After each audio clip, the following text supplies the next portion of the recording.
Es momento del análisis y reflexión de la semana que estará a cargo del analista político boliviano Pablo Adolfo Santa Cruz de la Vega, licenciado en abogacía, analista en metapolítica, escritor y fundador del movimiento veganista. Lo escuchamos.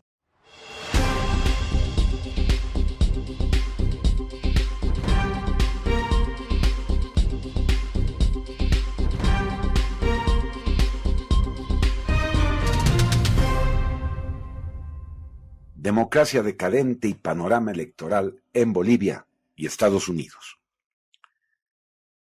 Este pretende ser un análisis integral sobre la coyuntura electoral en Bolivia y ahora, gracias al fenómeno de la globalización forzada, convergente con lo que pasará en Estados Unidos muy pronto y en el planeta.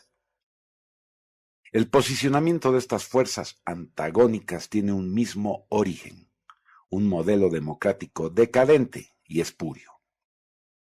Es menester realizar un rápido y sintáctico repaso en el devenir histórico, en nuestro caso, desde el Incario. La conquista española se encuentra en América con una guerra civil que erosionaba y subvertía a todo el Tahuantinsuyo. El imperio inca, dividido, atravesaba un proceso de desintegración y franca decadencia, que fue capitalizado por el español para instaurar y consolidar su conquista. Como resultado nacen los grandes virreinatos, que sumarían enormes territorios y millones de súbditos a la monarquía española. Los españoles hicieron lo que ya no eran capaces de hacer los incas: englobar a todos los pueblos americanos bajo la égida de un solo gobierno imperial. Sin mucha dificultad, los millones de nuevos súbditos, con derechos iguales a los españoles, solo cambiaron de rey. Acotamos que la monarquía y la aristocracia, sin duda, son el mejor modelo político de la historia. Rigieron sociedades humanas durante milenios, forjando imperios y estados-nación milenarios, valga la redundancia. La democracia, en cambio, en 2 siglos, demostró ser una caricatura de modelo político o sistema de gobernanza completamente inservible y corrupto. Demostrémoslo. Sabido es que los creadores de la democracia usaron como base a Inglaterra, en ese entonces imperio inglés, para orquestar las revoluciones que destruirían a las monarquías y el modelo imperial. Emporios bancarios, sediciosos y subversivos, desde su expulsión de la España de los reyes católicos, acosarán desde allí al imperio español.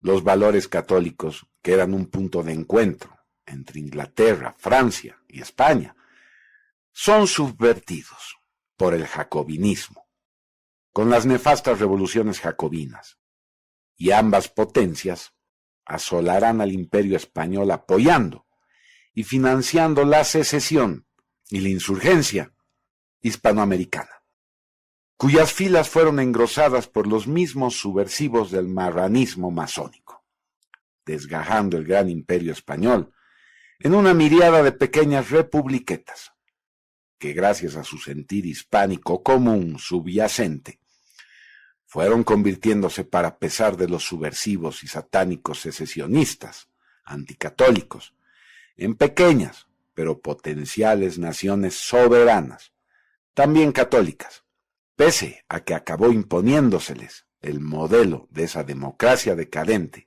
hija bastarda del jacobinismo jesuítico.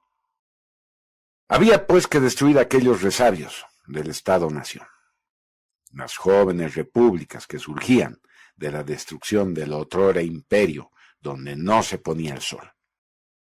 Así el gran enemigo de nuestros pueblos, ese poder corporativo del emporio financiero, consolidado en Inglaterra y Europa, financiaría una nueva versión del jacobinismo, el bolchevismo. Aún quedaban grandes imperios por destruir: Rusia, Austria-Hungría, Alemania, el Imperio Otomano. Para ello tendrían que gestarse 2 terribles guerras mundiales, que a la postre destruirían la verdadera derecha nacional del derecho a regir con verdadera soberanía a los pueblos. A partir de 1945, entonces, ya no hay derecha en el mundo. Los nacionalismos han sido proscritos en la práctica, porque son roscas del dinero, de la subvención, las que han secuestrado el poder político en todos los países del mundo, casi sin excepción.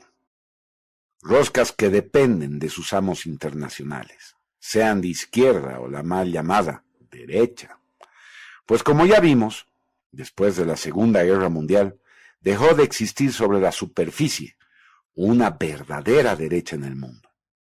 Derechas e izquierdas, entonces, como muchos ya saben o intuyen, son dos caras de una misma moneda jacobina marxistoide. Izquierda radical marxista y socialdemocracia también marxista. Fernández y Macri en la Argentina, Evo Morales o el MAS y Carlos Mesa o Comunidad Ciudadana en Bolivia, o bien el siniestro Biden o los demócratas y los republicanos en Estados Unidos. En fin, Lula y Bolsonaro en Brasil, Bachelet y Piñera en Chile.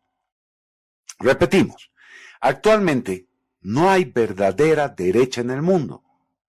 Ese es el marco de cualquier proceso electoral. La misma nada. Pero hay una esperanza.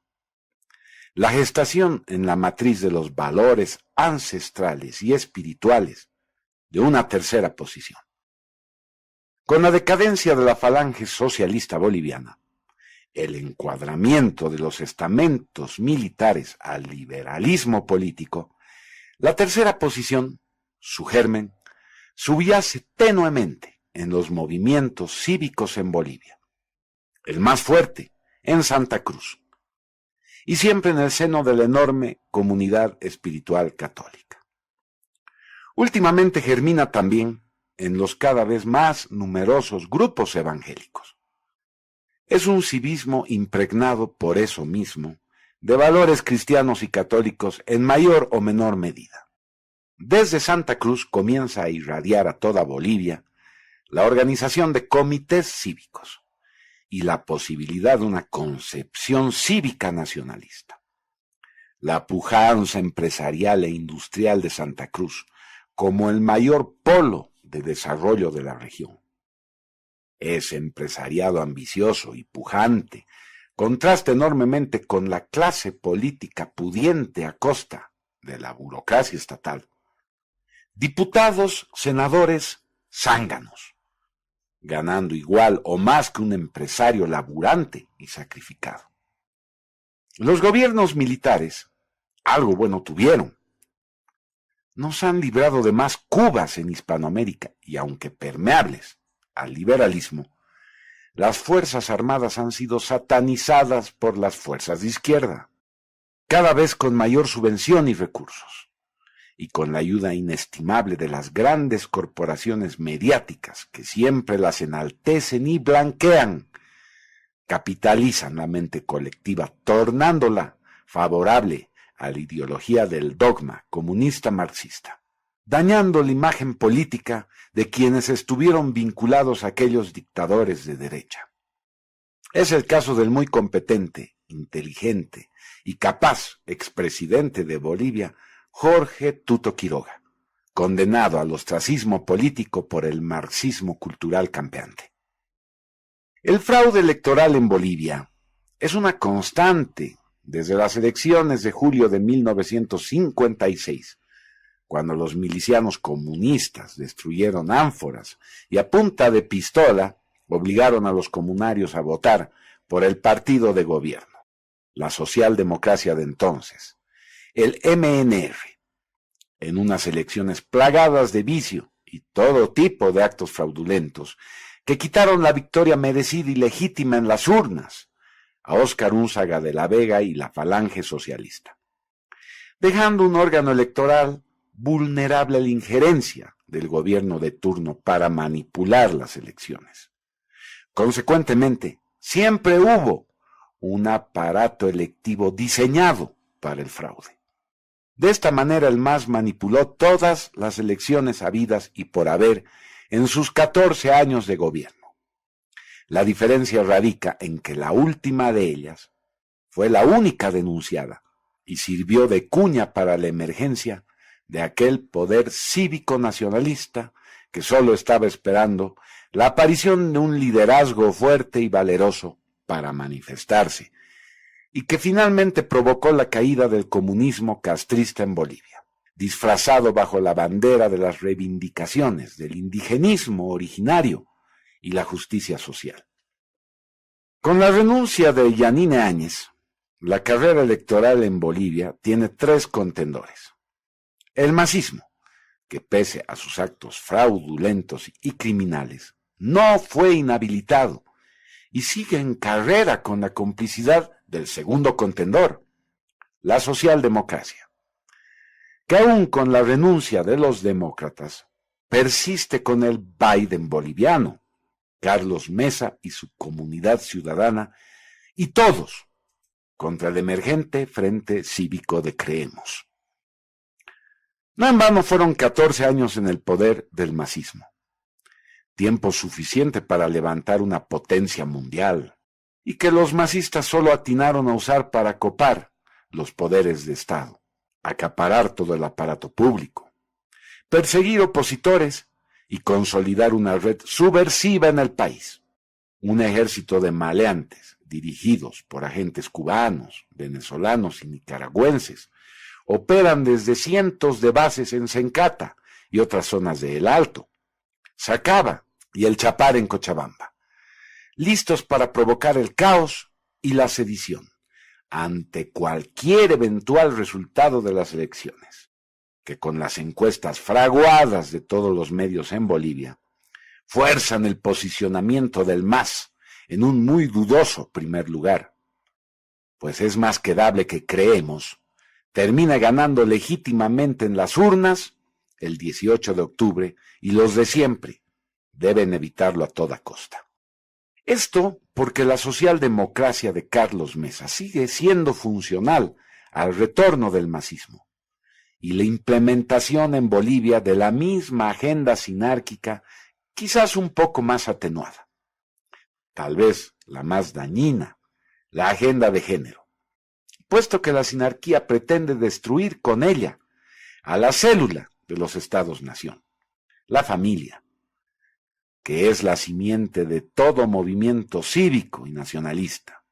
Quieren destruir la inocencia, la pureza de una niñez y juventud en cuyo seno se forjarían líderes regionales y cívicos como Fernando Camacho, y porque entre mesismo y masismo solo cambia una letra. Camacho, pues, está en pos de un voto de agradecimiento, que toda una ciudadanía consciente del valor y coraje que debe exhibir este nuevo liderazgo, dada la magnitud del enemigo supranacional con que nuestras naciones tienen que vérselas, demostró con la hazaña de su acción que provocó la caída del comunismo en Bolivia, tan solo munido de una indudable valentía y la fe en su causa, que es la causa de todos los bolivianos que se resisten a vivir eternamente bajo el yugo de la Internacional Comunista. El que merece la oportunidad que la historia le brinda tan generosamente de convertirlo en el primer presidente de tercera posición en Hispanoamérica, movimiento cívico auténtico que no obedece ni a izquierdas ni a derechas. Para terminar, es luctuosa la actitud del presidente lacayo de Soros, Alberto Fernández, que por encargo del pseudo húngaro que se cree dueño de la Argentina, debe cuidarle a Evo Morales, ficha importante de la izquierda mundial, que está pronta a reanudar su ofensiva anarquista y subversiva en toda Hispanoamérica, balcanizando la región. Como hemos visto, y salvo algunas diferencias de forma, el convite electoral en Estados Unidos comparte exactamente el mismo escenario. Un Donald Trump, representante de un empresariado gringo, muy consciente del error que cometieron al alinearse contra Alemania en la Segunda Guerra Mundial. versus una marioneta de la izquierda globalista, Biden, que será usado por el poder corporativo para debilitar a su propia nación y encauzarla en los planes del nuevo orden mundial satánico. Saludos. Soy Pablo Santa Cruz de la Vega, desde La Paz, Bolivia, para Noticiero Internacional TLB1. Con estas reflexiones cerramos el programa de hoy. Invitamos a los televidentes a difundir todo nuestro contenido con sus amigos y conocidos. No se olviden de darle me gusta a este video, suscribirse a nuestro canal activando la campanita y compartir nuestra programación. Y algo muy importante, por favor pedimos tu colaboración con TLB1 para que podamos seguir realizando nuestra tarea de llevarles nuestras noticias. Es hora de despertar. Nosotros los esperamos en la próxima emisión de Noticias TLB1 Internacional, Toda la Verdad.